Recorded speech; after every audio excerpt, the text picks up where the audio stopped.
Olá, turma! Vamos continuar falando sobre lipídios. Então, vamos relembrar o conceito de lipídios, tá? Então, lipídios são macromoléculas orgânicas, fazem parte das macromoléculas orgânicas. E o que são macromoléculas? São moléculas grandes. E orgânicas são moléculas que possuem carbono na sua estrutura. E uma das características principais dos lipídios, que são vulgarmente chamados de gorduras, é porque eles são hidrofóbicos, ou seja, eles não se solubilizam em água, em meio aquoso. E isso, em se trata do nosso organismo, não é uma desvantagem biológica, tá? Por conta justamente dessa característica, os lipídios eles acabam promovendo uma interface entre o meio intracelular e o meio extracelular, ou seja, atuando na separação entre esses dois meios. E além disso, ele é importante na solubilização de muitas substâncias que são bastante importantes para o nosso organismo, como por exemplo as vitaminas. E existe, por exemplo, a vitamina A, que aqui nós podemos ver a sua estrutura. Ela é composta basicamente de carbono e hidrogênio, tendo apenas uma única hidroxila.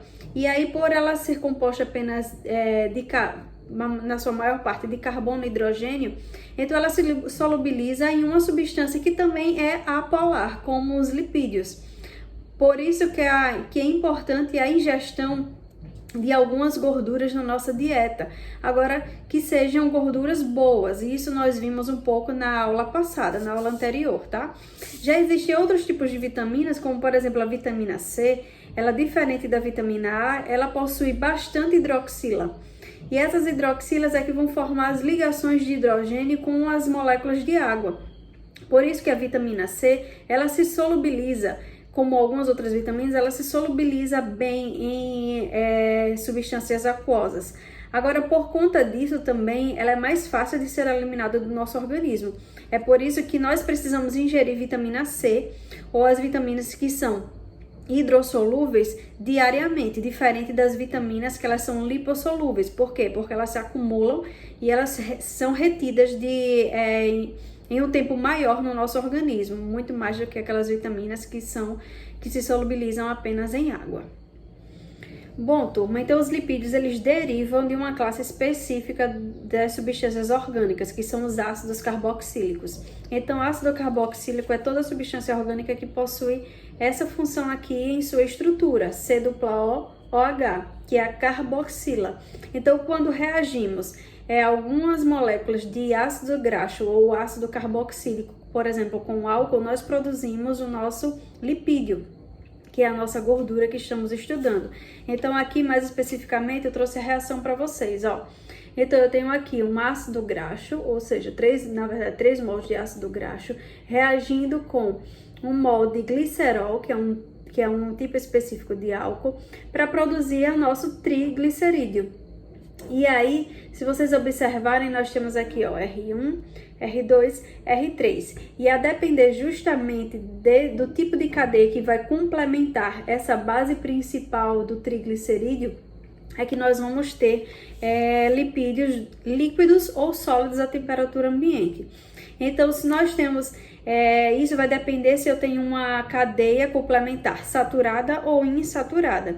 Então, por exemplo, se eu tenho cadeia do tipo insaturada, ou seja, que possui dupla ligação entre carbonos, eu vou ter um lipídio que ele é líquido à temperatura ambiente. Essas insaturações, ela vai dar a liquidez desse lipídio à temperatura ambiente. E geralmente os lipídios que são líquidos à temperatura ambiente, eles são de origem vegetal. É por isso que nós temos na nossa cozinha, geralmente, o óleo que é do tipo de origem de canola, girassol, óleo de soja, então justamente porque eles têm essa insaturação na sua cadeia.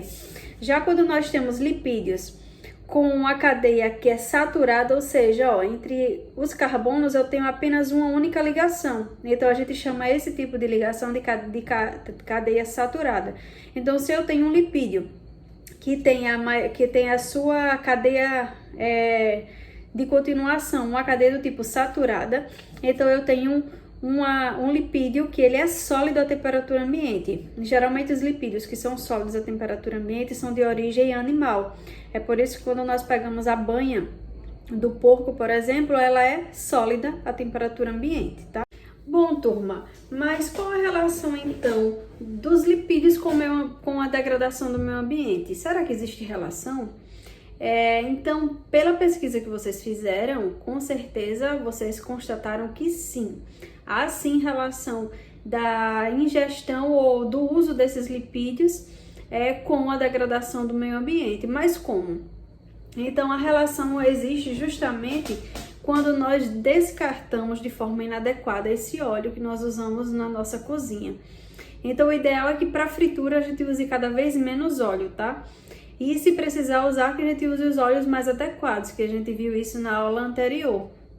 Mas descartar óleo não pode ser descartado na pia, como geralmente a maior parte das pessoas fazem.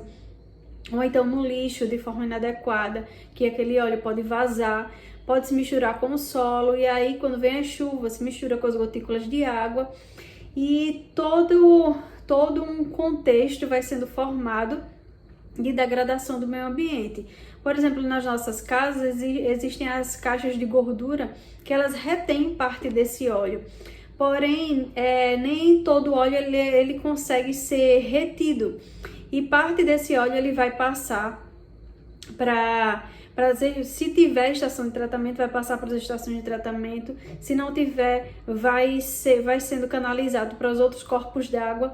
E isso causa grande prejuízo ao meio ambiente. Mas de que forma? Quando nós temos uma quantidade grande de óleo ou de gordura, que são os lipídios, em rios, em lagos, os micro-organismos, existem micro-organismos específicos que vão ajudar na quebra dessas moléculas, porque a gente sabe que as gorduras são moléculas grandes, então existem micro-organismos que vão quebrar essas moléculas e degradar essas moléculas. Só que para isso, eles vão fazer uma disputa de oxigênio com tanto a flora e a fauna que já existe naquele ambiente aquático. Então isso acaba trazendo uma desregulação na questão de oxigênio dissolvido naquele ambiente. Além disso, se a grande quantidade de matéria orgânica faz com que muitas algas se proliferem rapidamente. Isso interrompe a infiltração da luz solar naquela água, naquele rio, por exemplo. Isso também vai atrapalhar a fotossíntese das plantas que vivem naquele ambiente. Então, existe todo um contexto que vai prejudicar. Então, existe um órgão que é o Conselho Nacional do Meio Ambiente, o CONAMA. Então, ele vai justamente dizer o máximo de limite, tanto de óleo, que é de origem industrial, quanto domiciliar, que pode ser jogado nos corpos d'água. Então, 50 microlitros para cada litro de água. Passando disso, há uma estimativa de que se contamine até 25 mil litros de água. Então, porque você não sabe a extensão que esse óleo vai tomar. Então, é uma questão do meio ambiente bastante séria. Mas então, o que fazer com esse óleo depois que ele é utilizado para produzir os alimentos, ou para fritura, e principalmente a gente verifica muito isso em lanchonetes, onde se utiliza uma quantidade muito maior de óleo. Então, digamos que uma das coisas que nós podemos fazer com esse óleo é justamente transformá-lo em algo que nós estaremos utilizando na nossa casa. Então, vamos transformar esse óleo em sabão. Então, isso foi também uma das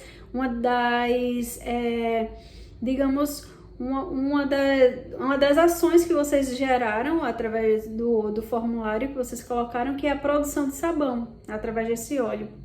E a gente consegue isso de que forma? A gente reage esse óleo, esse lipídio, triglicerídeo, com uma base forte. Aqui eu vou trazer a reação para vocês. Então, nós temos o nosso triglicerídeo, que é a nossa gordura.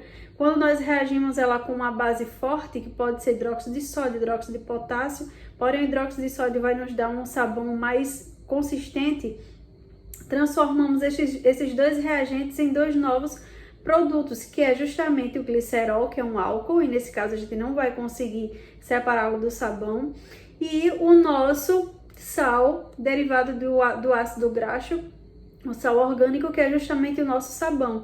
E é justamente essa região aqui, ó, onde tem o sódio mais, que é uma região que vai se misturar com a água. E nós temos as cadeias dos carbonos, lembra do R? Então a cadeia carbônica grande, ela vai se misturar com o óleo. Então os sabões, eles são eficientes na limpeza justamente porque eles possuem na mesma molécula partes que se ligam, a parte aquosa e uma parte que se liga à gordura.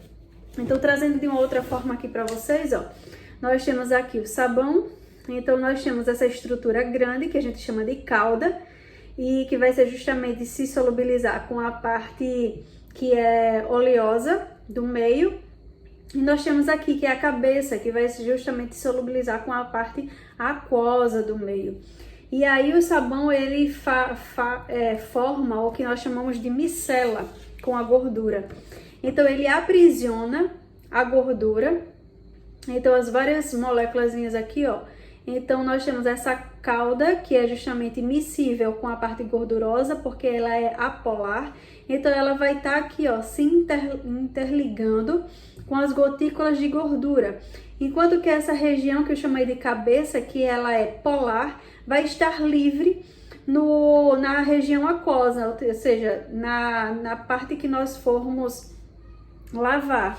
Então é por isso que o sabão, ele é tão eficiente nessa questão da lavagem, porque ele tem essa região polar, essa região apolar, que vai formar micelas com as gorduras, ou seja, aglutinar essas gotículas de gordura e fazer com que elas fiquem livres, ou é fácil de retirar daquele meio que nós estejamos querendo lavar.